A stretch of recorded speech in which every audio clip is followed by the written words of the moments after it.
Olá, tudo bem?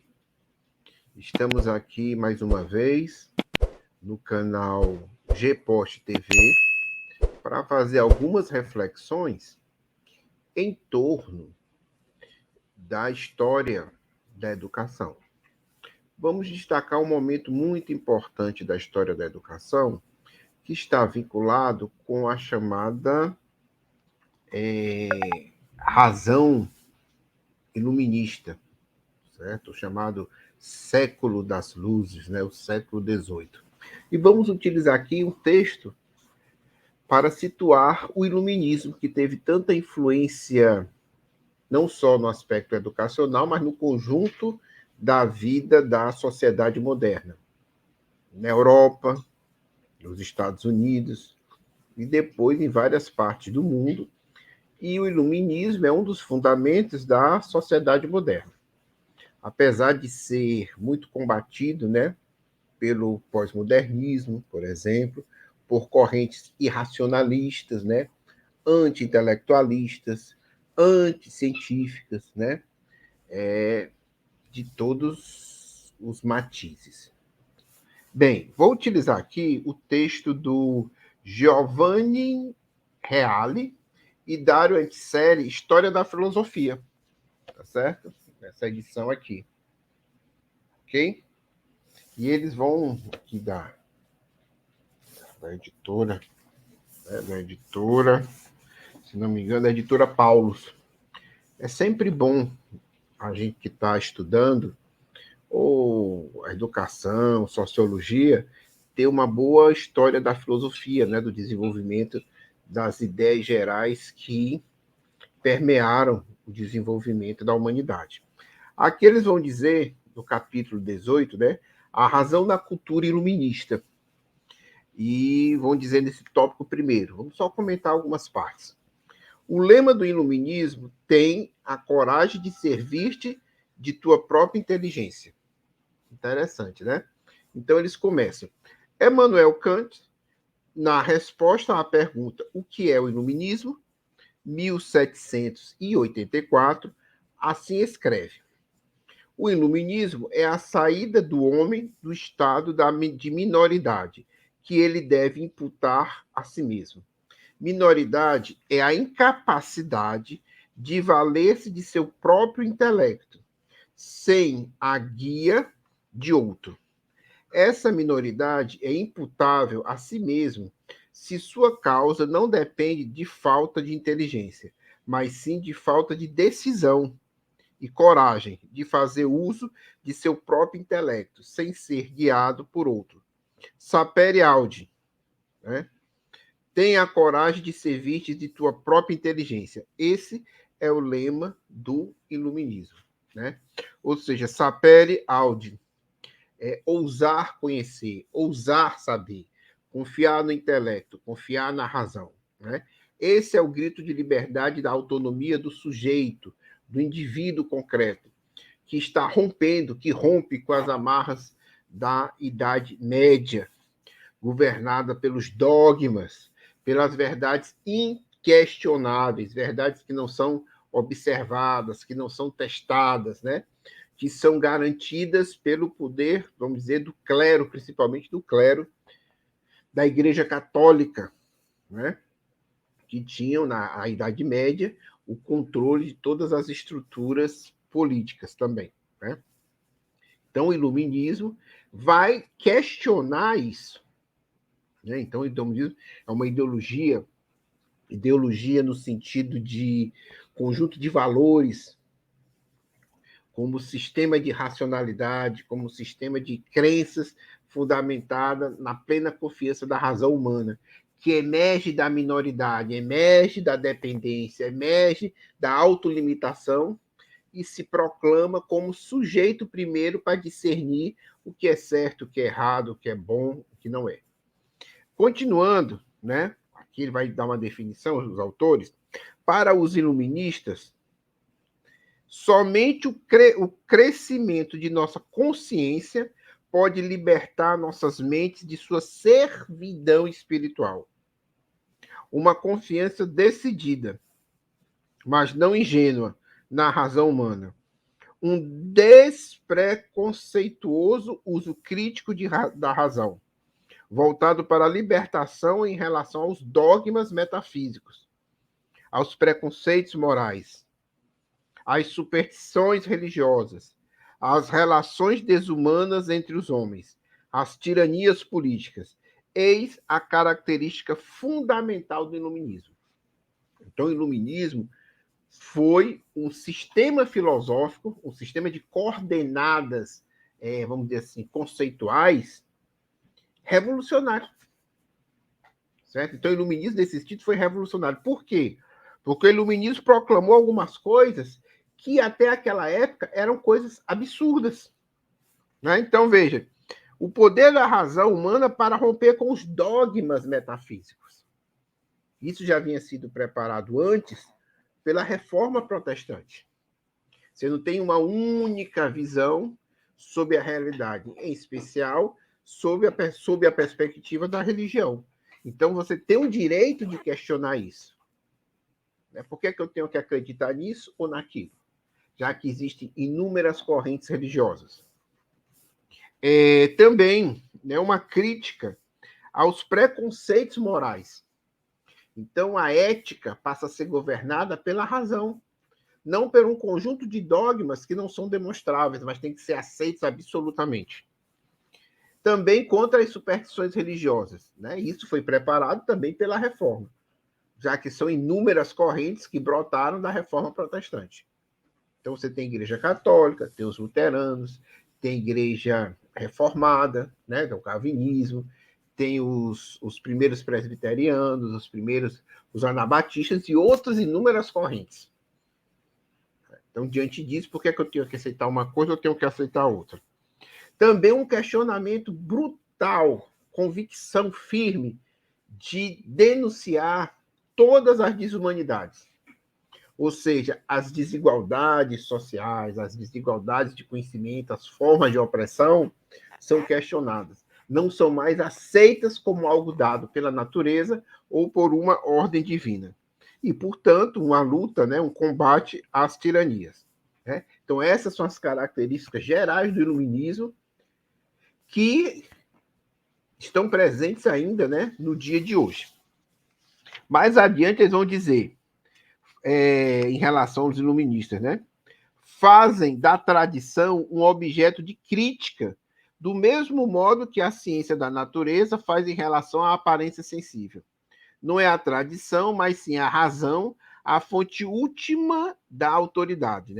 Quem disse é Gadamer, que vai falar como uma das características do iluminismo. Então, as tradições não valem nesse sentido. Tudo é objeto do tribunal da razão. Você tem que demonstrar, você tem que provar, E para isso você tem essas ideias solucionais têm que estar sujeitas ao questionamento. Então isso é outra atitude revolucionária que fez a humanidade avançar. Uma outra coisa que é interessante que os autores falam, Embora não constituindo o único movimento cultural da época, o iluminismo foi a filosofia hegemônica na Europa, no século XVIII.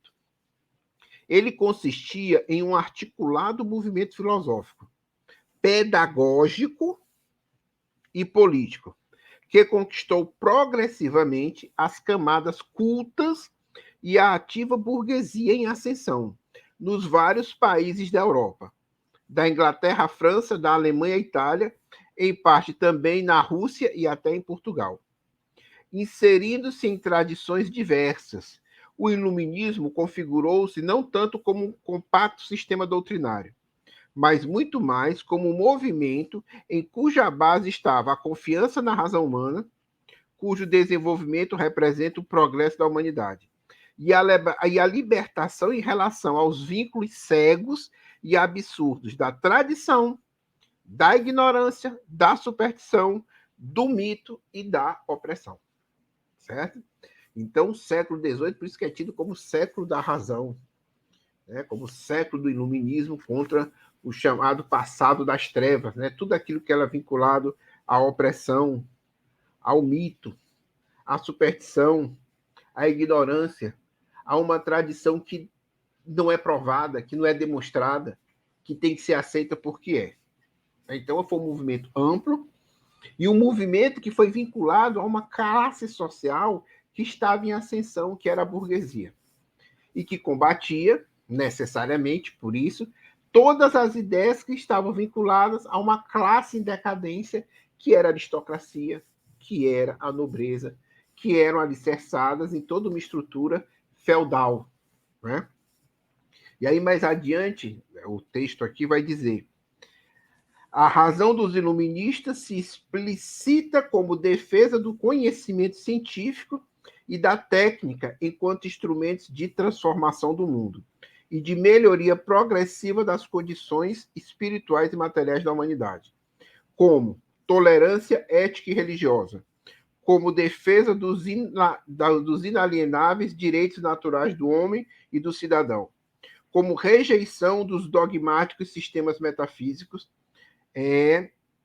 factualmente incontroláveis, como crítica daquelas superstições que seriam constituídas pelas religiões positivas, e como defesa do deísmo, mas também do materialismo, como luta contra os privilégios e a tirania.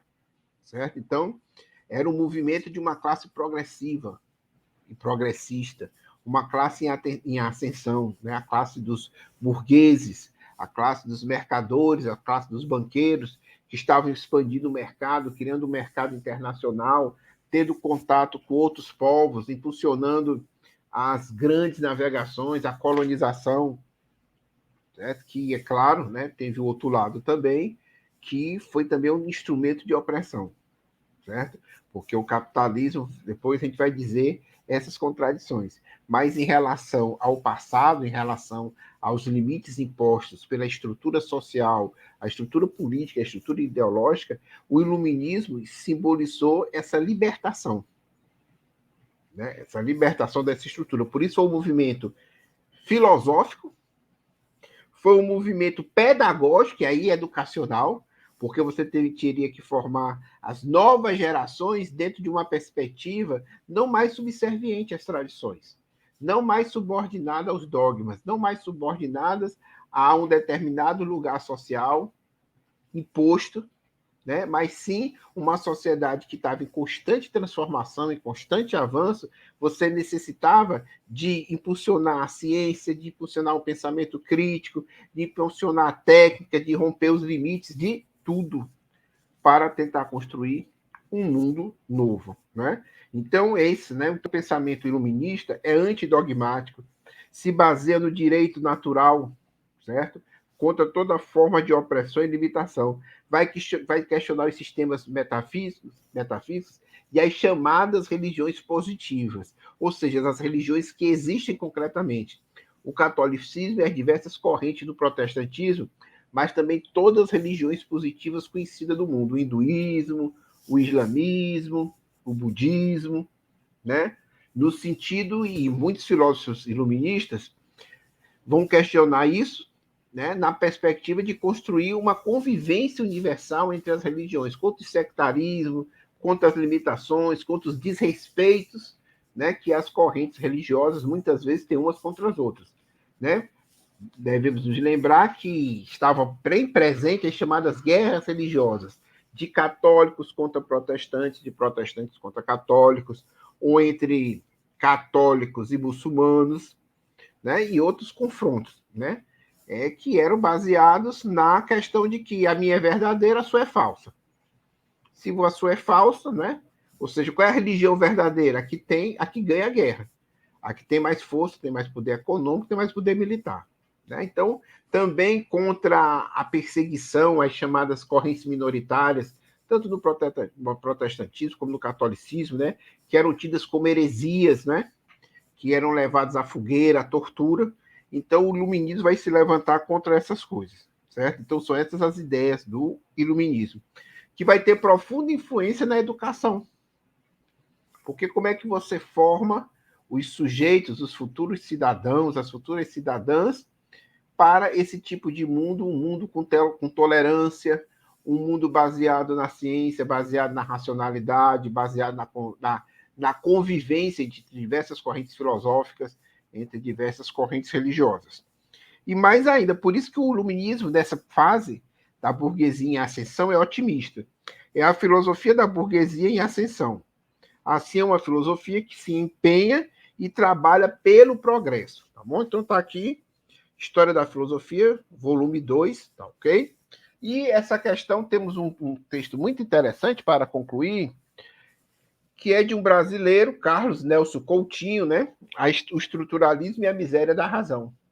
Certo? Esse texto aqui, muito interessante, mas que ele vai, vai pegar também, né, paralelamente isso, né?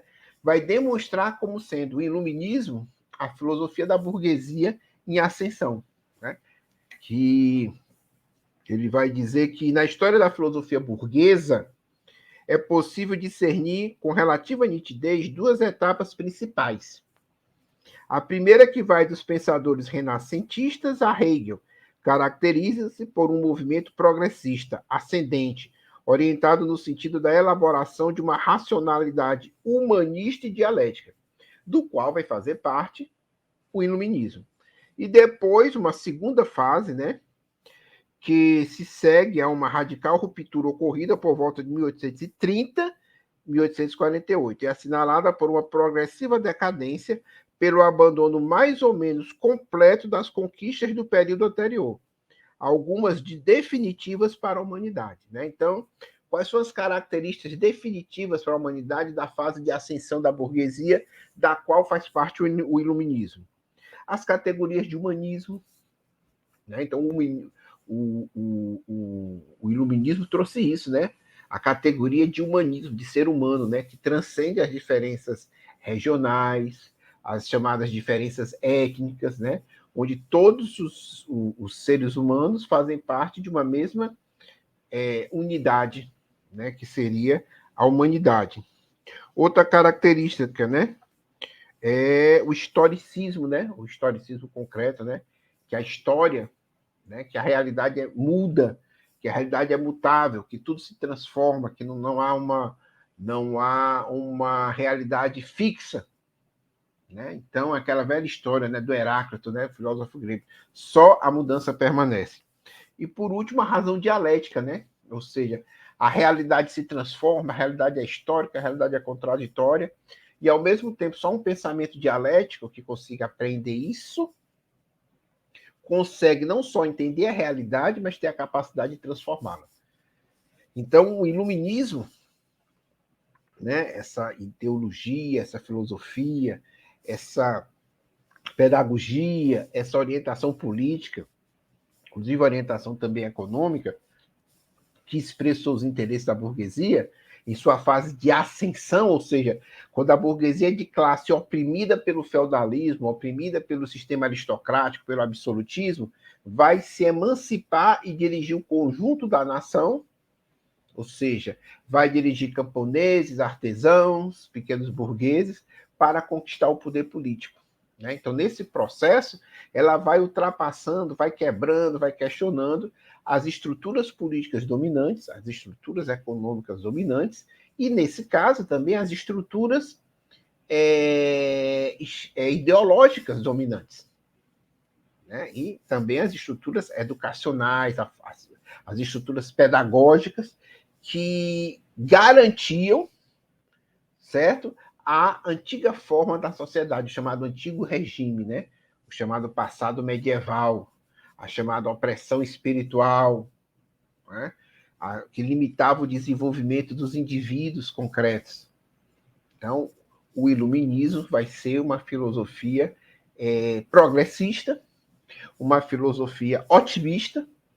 É claro que é histórica, e como é histórica, tem suas limitações, é uma filosofia datada, mas é um momento de grande avanço para a humanidade e que, inclusive, nós, em pleno século XXI, século de anticiência, século de renascimento de dogmas, século de racismo, né? Um século de pessoas que dizem que a Terra é plana, né? E outras coisas piores, é o momento da gente nos encontrar com o que há de bom no iluminismo. Né? Confiar na razão, confiar na nossa capacidade de entender, de compreender o mundo e de querer também o progresso das relações humanas. Então é isso. Até o nosso próximo encontro. Não deixem de dar o like, não deixem de comentar e não deixem de propor outros vídeos que, na medida do possível, nós vamos responder e vamos elaborar outros vídeos. Até a próxima.